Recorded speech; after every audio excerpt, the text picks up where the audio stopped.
He's the pride of the Valley in Texas. He's gonna be headlining in Oklahoma next week. Missouri this week. He's headlining right here, right now, Mr. Billy McFarland.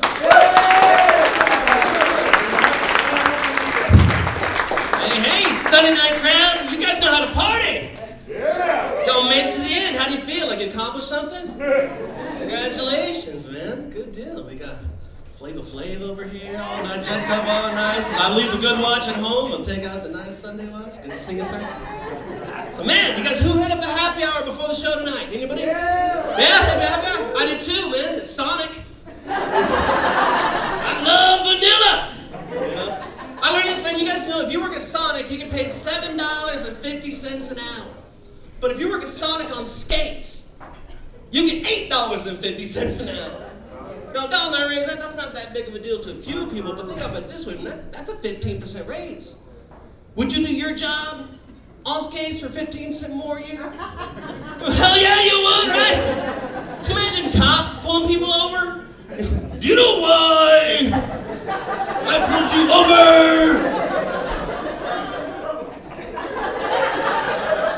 I need you to skate a straight line. I love words, man. I love the word dumbfounded. I love the word dumbfounded. I think we use it wrong, though.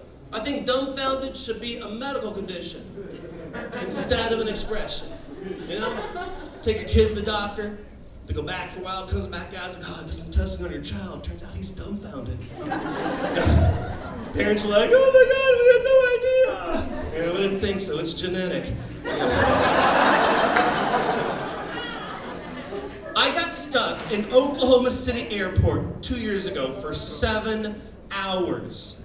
I really heard a woman behind me say this. She says, ooh, it's gonna get down to the 50s tonight. I hope it doesn't snow. Normally, I would have been dumbfounded by that statement. But no, she's dumbfounded. I'm the dumbfinder. Oh, there you are. You're an idiot. I've been looking for you.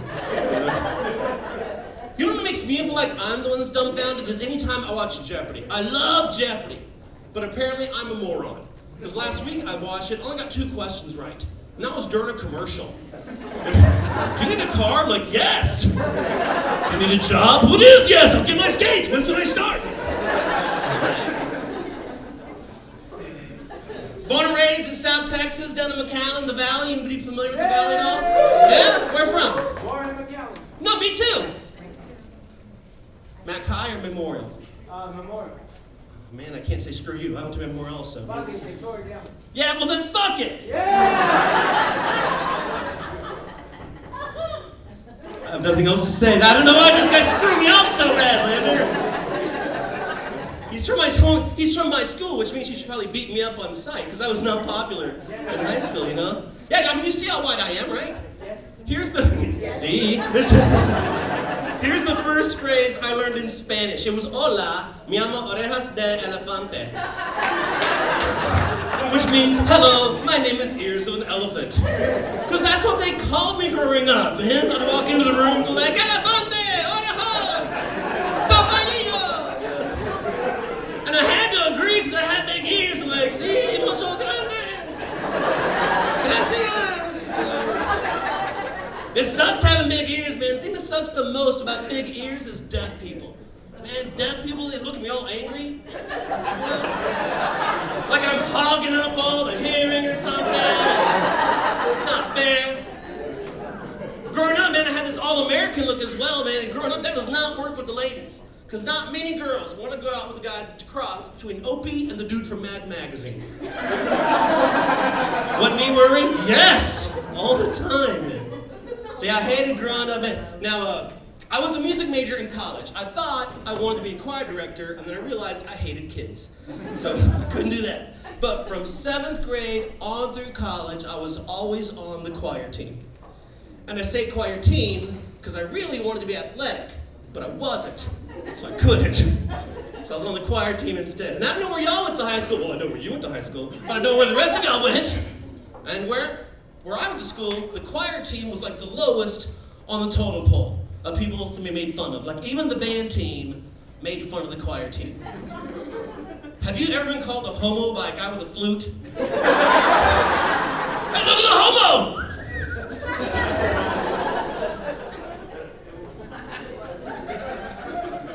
So I hated high school. Now my freshman year, I tried out for freshman basketball.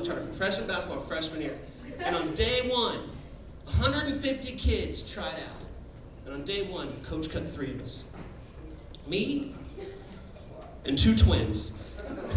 And they were conjoined twins, so that was really embarrassing, you know? Like, we're all in the office, I'm in the chair, they're in the love seat, you know? Coach is like, listen, y'all 2 just really suck at basketball. And you're connected to him. So I was like, oh. Couldn't wait for college, man. I remember the night before I go to college, my mom sat me down. And my mom is one of those sweet, religious Southern moms. Like, it doesn't matter if you're in trouble or not. She's going to say your first and middle name quite often, right? So she sits me down. She goes, Billy John, tomorrow you're going to go to college. This is a big deal. So I got something for you. I don't want you to get to college.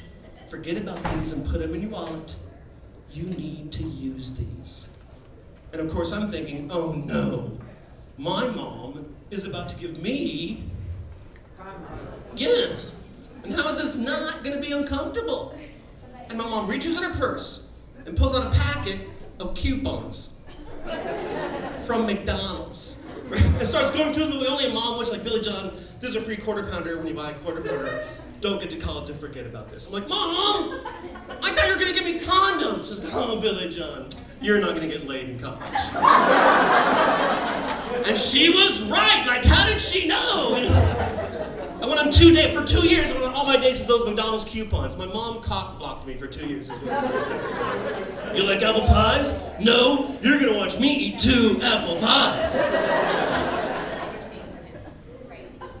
Went to Tulsa about a month ago. I'm bragging about that one, by the way.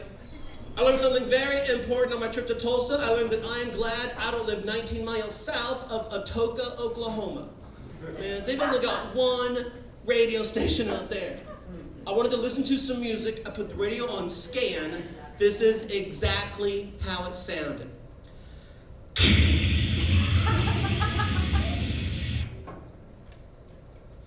Strong and wild, so complete.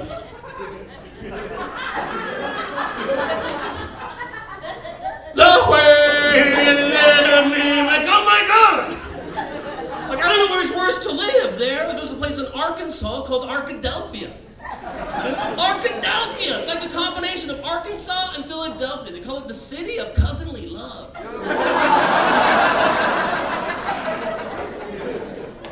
My mom was in Arkansas, that's right. Have you guys ever driven through a town that you're not familiar with? So like while you're driving through the town, you have to keep finding radio stations to listen to? Dude, I get fooled by Christian rock all the time! Like all the time, man! I'll be driving along, hey, this has a nice beat in it, but I like this song out of nowhere. Forgiveness! No! And I don't mind you talking about Jesus in your songs, because country music does it all the time. But there's a huge difference between country music Jesus and Christian rock Jesus, you know? Like country music Jesus, he'll get you beer on a Friday night, help you bury your body, like who knows, it's Friday! Like Christian rock Jesus, he's shooting all your wine and turning it back into water. Like, this is expensive wine, Christian rock Jesus. Like, we need to pray about this. Oh, okay. I was born and raised on Metallica and Billy Joel. That's what I was born and raised on, Metallica and Billy Joel.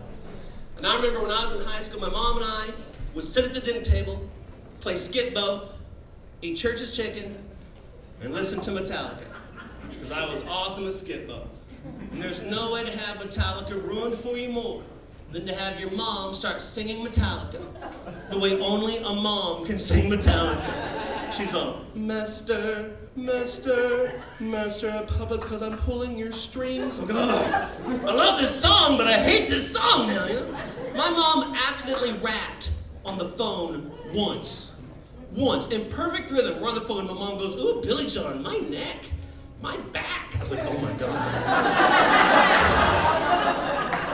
If she finishes this song, I can't go home for Christmas. You know? I don't know if y'all have moms or not, but mine is like crazy. Like my mom bought herself a laptop last year. gave me her old one, kept the new one for herself. The only thing she asked for help with, she goes, Billy John, can you help me transfer my Facebook friends from this laptop to this laptop? What do you do there, you know? What do you do? You charge her $30. That's what you do? Kidding me? Geek Squad's gonna charge her $50. I'm saving her $20. Plus this weed ain't gonna buy itself. I should tell you, you know what? I've been up here like 8 minutes or so. We bonded, we're best friends. I'll tell you now, I've been arrested 3 times. Say, hey! The Valley! Hey, Memorial! On the way, Mustangs! All 3 times in the last 6 years. And all 3 times for the same thing. Get a ticket for registration, goes to warrant, and I get arrested. First time was 6 years ago. I got pulled over, and he finds my warrants out and puts me in cuffs. He's like, all right, I'm going to search your pockets. I'm going to find any drugs or anything. I'm like, you're going to find some weed in this pocket. And then he did, because he's awesome, you know. So the first time I went to jail, I had to go to Denton County Jail. Cool thing about Denton County Jail, first time that I was ever recognized as a comedian outside of a comedy club was Denton County Jail. For real. I walked into a jail cell, like 30 dudes in it. As soon as I walked in, some guy on the left was like, hey, I saw you at Hyena's 2 weeks ago. I was like, awesome! So it was like one of the highlights and low points of my life at the exact same time. So jail just kind of like evened out, just like, man, just evened out for me for a while. Second time I got arrested was right across the street in Highland Park. They have a very nice jail, by the way, actually. I would recommend getting arrested at Highland Park Jail. Really would. It's not bad. Well, you know what you get for dinner at Highland Park Jail? In the morning you get McDonald's, and at night you get Babe's Chicken. Babe's Chicken! Come on, commit a crime right after the show! Babe's Chicken! See, this guy's like, hell yeah, that's what happens when you get arrested. Guy's got like a fucking Yelp review of all the jails in DFW. It's like 3 stars, I'd have to say. Their tactical efforts are awesome. Like, third time I got arrested was City Dallas. 1 star. I would not recommend that to anybody. You do not get Babe's Chicken at Dallas. I was the babe at Dallas. It's like, I want a leg, I want a thigh. I'm like, I want my mommy. It was horrible, man. Bologna and Kool-Aid. They gave me a bologna-shaped meat. I ate it. 1 week bread. Yeah. Were we cellmates? Hold on. Oh my God, it's you!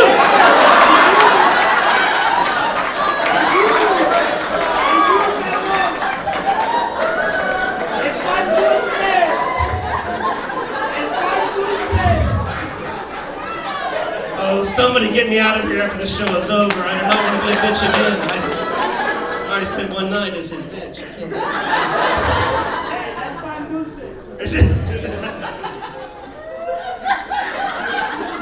This might surprise you, but I'm single. I don't understand girls, man. Like, I have a friend that's in love. He's 30 years old, just got his first girlfriend. They've been together for a year, and he's like, Billy, I love her. I know I love her. I told her I love her. She told me she loves me, and I know I love her. Because when I lie to her, I feel bad. Am I doing love wrong or something? Who's in love in here? Who else in love in here? Yeah? Who's married that's in here? Way more married people. That's always how it works out there. I don't understand girls. I really don't, man. If I try to talk to a girl, forget it. See, there are about too many girls in this room. I'm like, oh, fuck it, I can't do the joke, guys. This is the biggest I've ever been, right here. The biggest I've ever been. I wear my shirt tucked out for a reason. You know, y'all don't need to see the fight going on between my belly, my belt, and my pants. So last summer, I was like, Billy, man, you have got to get your weight under control. So last August, I joined a gym. That gym didn't open until December. So for like 4 months, I loved the hell out of that gym. Like, I'm going to get in shape at that gym someday. And then I saw a grand opening. I was like, oh, shit. So I avoid it, you know. But I thought, you know what, Billy? You're going to the gym. You're paying for this gym. You got to go. So finally I went. And I don't know if y'all go to the gym or not. Have you ever gone to the gym and had to ask for help on how something worked? You're just like, oh, man, boy, and it's embarrassing, man. The first thing I got to, I was like, hey man, how does this thing work? The guy's like, oh, you pull it like this. It's called the front door. I was like, oh. Everything inside, way tougher, you know. And have you ever heard people say, oh, you know what's great exercise? Sex. Sex is great exercise. Yeah, if that's true, then how come there's not a machine at the gym for me to go have sex with? I'm here to bang the machine, please. If they had one of those, I'd be at the gym every day. I might be there 3 times a day. Or no, I'd be there once, but I'd be there for 3 minutes. And I would need a towel. You know. Sunday night, y'all made it out of Sunday night, you deserve. This is a joke I would tell on the late shows. We all deserve for coming out. This is my imitation of the world's worst child psychologist. Show me on me where he touched you. Is that troubling to anybody? Checking the babysitters or anything? Also, here's if you're into bestiality, isn't every dog a wiener dog? I'm just asking. Y'all made no soup, no football. Y'all missed the Pro Bowl for this? Good job, man. Are y'all sports fans? Who's winning next week? Broncos? Liar. Liar. It's the Panthers all the way, man. Who here has to record your sports games or your shows sometimes? Anybody have to record your stuff every now and then? Yeah? I record games all the time. And what I hate about recording games is once I record them, I now have to avoid everybody and my phones because one of you is going to tell me to score the game. And I'll tell people, hey, I recorded the Cowboys game. Don't tell me the score. I'm going to say, all right. I won't tell you the score of the Cowboys game. But if you're a Cowboys fan, you're going to like this game. Oh. And you ruined it for me, and now I know who won, right? And I don't know how to get you back on that. The only way I know is, like, let's say I was like a baby doctor, all right? You're going to have a baby, you come to me like, hey, we don't want to know the sex of the baby until it's born. I'm like, all right. I won't tell you if it's a boy or a girl. But if you like penises, you're going to like this baby.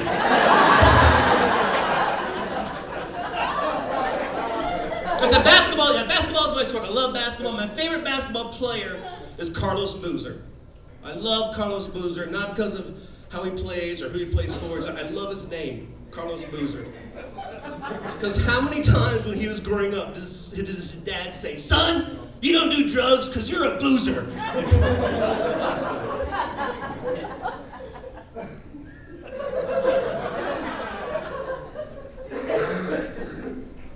So I'm divorced for 10 years.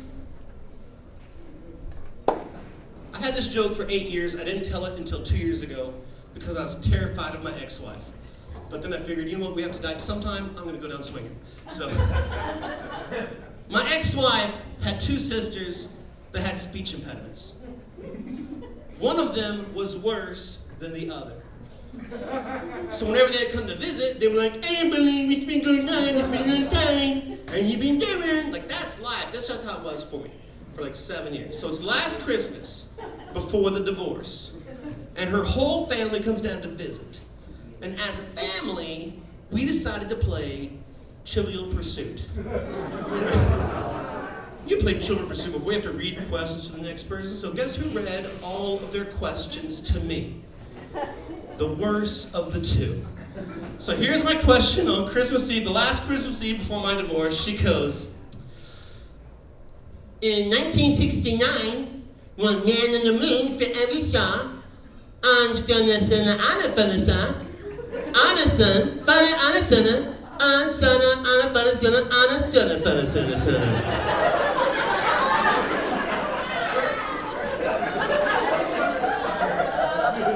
I wanted to answer, I really did, but what the hell did she just say? So I asked her to repeat it, and she did, but not any less than PDD. She goes, in 1969, one man in the moon for every star, on I thought, is the Swedish chef asking me this question? You know?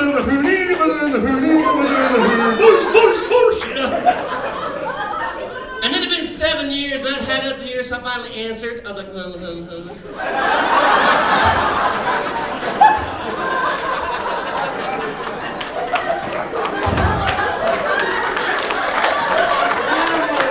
I thought that was the wrong answer. I really did. I thought this.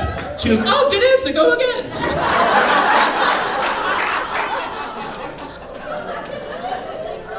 All right, I'm gonna tell one more story and get out of here for you guys. I don't know, some of y'all know this if you've been coming to Hyenas for a while. I used to manage this place a long time ago. I ran it for like a year and a half. And one night, on a Wednesday night, I ran the open mics up here, and the owner of the comedy club was up here. He goes, hey, Billy, you got some posters back at your apartment over here. We're gonna go get them real fast. I'm gonna go home. I'm like, all right. So I go back to my apartment. Now, there had been a nasty rumor at the time going on up here at the club that during the open mics, I'd been smoking weed up here at the club. And that rumor was mostly based on fact. So I was like, Billy, I don't want you smoking weed up at that open mic anymore tonight. I'm like, all right, we won't. So I go back to my apartment. Now, I drove a 1989 Ford Explorer. I know. It was big and purple and loved to go to McDonald's, so I called him Grimace. Grimace's brakes didn't work all that well. He was a pretty crappy car. And we get back to my apartment, I run up, I grab his posters, and of course I grab my weed pipe when I fill it with weed, and I go back to my car, and I don't want him to see my weed, so I put it on the back of Grimace here. Run up, get the posters, run back, get my car, start to drive off. Take 4 seconds, and I'm like, oh, the pipe. And I stop, jump out, run to the back, no pipe. Oh, and then Grimace starts rolling. Oh! And I run, and with perfect grace and athleticism, I jump and land right behind the wheel of the car in the seat perfectly, just in time to down the side of another car. So naturally, I drive away. Do a little U-turn while I'm driving back. My headlights pick up my pipe in the parking lot. I'm like, oh, my pipe! So I stop Grimace. Emergency brake this time. I run out there, and there's my pipe. I'm like, maybe there's still some weed in it. No weed. Ugh, but it could have gone far. So I start looking around. I'm like, hey, there's some weed. But just to be sure, let's smoke some of it. Okay, yeah, that's weed. Hey, there's some more weed. Nope, that's a rock. And then while I'm smoking weed in my parking lot with my headlights right on me. And here comes another car this way with his headlights right on me while I'm smoking. And I realized right then that's when I had a problem. So I went and got more weed. So I solved that. Who smokes weed in here? Right. You guys have that friend that says they smoke weed? But whenever y'all smoke, they'll take one hit. They're like, ooh, no more for me, I'm stoned. You're not a pothead. I call them a marijuana bee. Spread the word. Friend came over. He drinks, doesn't smoke. I smoke, don't drink. And I have a racing game. So he got drunk, I got high, started racing. It was like a study of driving high versus driving drunk. You know? Like, I'm going 5 miles an hour. I'm like, whoa, man, slow this down. My friend's like, dude, I've left you twice. I'm like, dude, you're going the wrong way. Guys, I'm Billy McFarland. Thanks a lot for coming out tonight. Have a good one.